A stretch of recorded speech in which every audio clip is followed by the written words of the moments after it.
Hey guys, it is Tuesday, May the 30th, 2023, and I want to come on today and share with you all something that, some of y'all may have known this, but I had never heard this before, and it made so much sense with things in my own experience, with scripture, it all like tied in. So I'm going to share this with you. This isn't going to be a long video, hopefully, but here's what I found out. So back in 1991, scientists discovered that in every human heart, there are about 40,000 cells that create a network like cells in your brain. But they're not in your brain, they're in your heart. And these 40,000 specialized cells are called sensory neurites. Neurites, in case some of you want to look that up. Now these cells, this is what's blowing my mind here. These cells think independently of your cranial brain. They can feel, they can remember, they log things in their memory, in your heart. Okay, this is so much. Okay, so the scientists have coined the phrase the little brain. It's in your heart. Okay, and so what that means is that every experience that you have is registered in two places, your heart and your brain, both good and bad. Well, now that's not a problem if it's a good experience, right? I mean, you want to log those anywhere you can. Help you get through life, to remember those things. But when there is a bad experience, a trauma, then that is also registered in your brain and in your heart. And the problem that arises is that when you seek healing from that traumatic experience, most of the time we only deal with our brain. We don't heal it in our heart. And so because we don't, that healing, your healing, my healing, it's incomplete. And so we need to address both the mind and the heart when it comes to the healing process. Now, the reason why, when I heard this, what immediately came to mind was this experience that I had, and I think I've shared it once before on here, but this woman had accused me of witchcraft because I offered to lay hands on someone and pray for healing, and that person gave me a book about coming out of the occult because they thought that laying hands on and praying for healing was something of the occult. This was in a Baptist church, y'all. So the woman that saw him hand me that book made certain assumptions that I was into witchcraft. And she told everybody. And it really was quite devastating there for a while because we live in a small town. And I don't know if y'all know how word travels in a small town, but it's everybody knows everybody. So anyhow, I had forgiven her in my mind.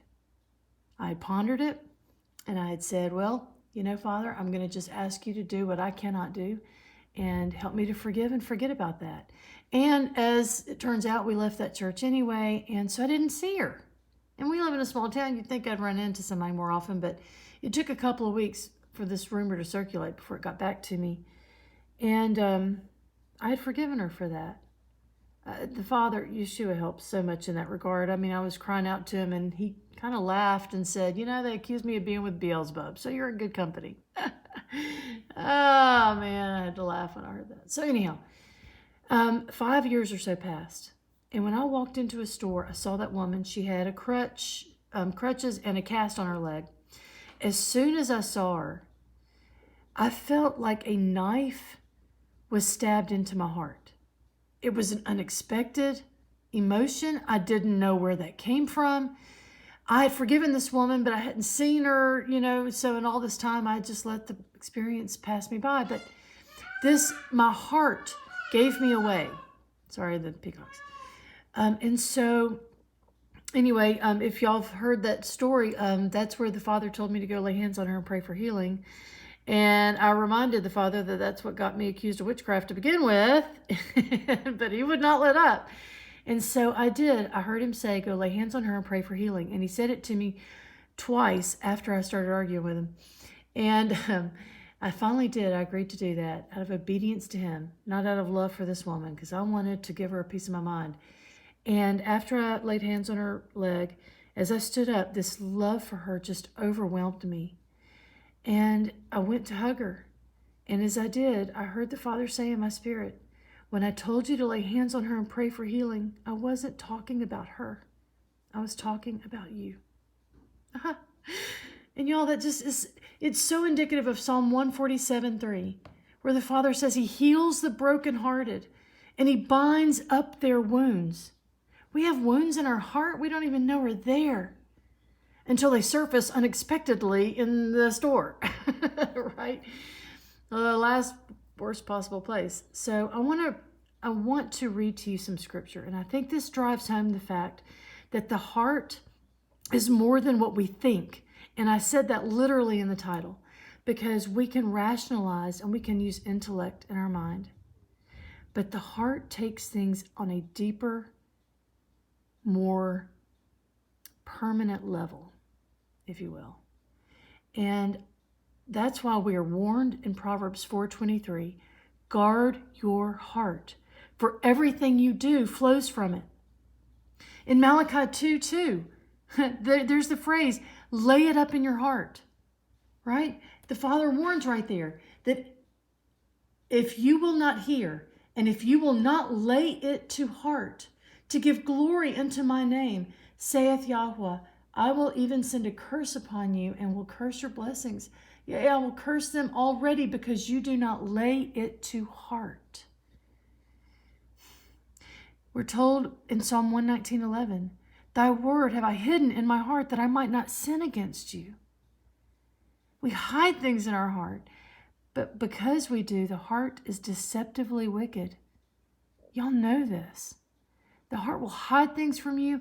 Your brain will rationalize and justify things all day long, but your heart is truly who you are. It's like the essence of who you are, right? The heart is desperately wicked. Jeremiah 17:9. The Father says that he searches the heart and the reins of man. Jeremiah 17:10. There's Deuteronomy 11:18-19. Lay up my words in your heart. We're told of the new covenant that is coming, and I do not believe it is here yet because he says no one will need to teach anymore. And we are not there. Jeremiah 31:33. For this is the new covenant that I will make with him. I will write my law upon their hearts. There's something about the heart that takes it deeper than the brain and the intellect could ever do. But we have fooled ourselves into thinking that because our brains tell us one thing, then our heart must be in agreement with that. But our hearts can hide these things from us. It's why it's so important to pray, create in me a clean heart and renew a right spirit within me. That's Psalm 51:10. Did you know when you look up the word heart in the Strong's there, it means the inner man. Right? I mean, the scientists have called it the little brain, but the Father used a word there for inner man. That's H3820 in the Strong's, which I think it's quite interesting that the scriptures will give us the truth before science can even catch up. Listen to this. A heart transplant recipient often takes on the personality traits of the heart donor. This has led health professionals to believe that the heart houses our personalities and is the essence of who we are. Right? The inner man. The scripture already told us so. We don't need science for that. That's what the Bible tells us.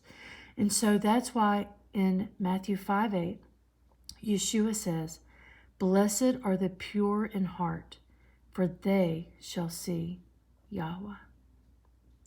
Now, I do have to give this warning here. In Romans 14:5, Paul is discussing which day to hold as or to remember as holy, right? Some esteem every day alike, some esteem one day over another. Let every man be fully persuaded in his own mind. What the Father tells us to do is to lay it to our heart. But Paul's teaching keeps it in the intellect, the rationale, the justification center. In other words, Don't bother laying it to your heart. Just be persuaded in your own mind. All right, so I just want to share this with you guys because we are to take everything to the Father. Trust in the Lord with all your heart and lean not on our own understanding. In all our ways, let us acknowledge him and he will direct our path. Thank you all for listening. I hope you all are having a great day.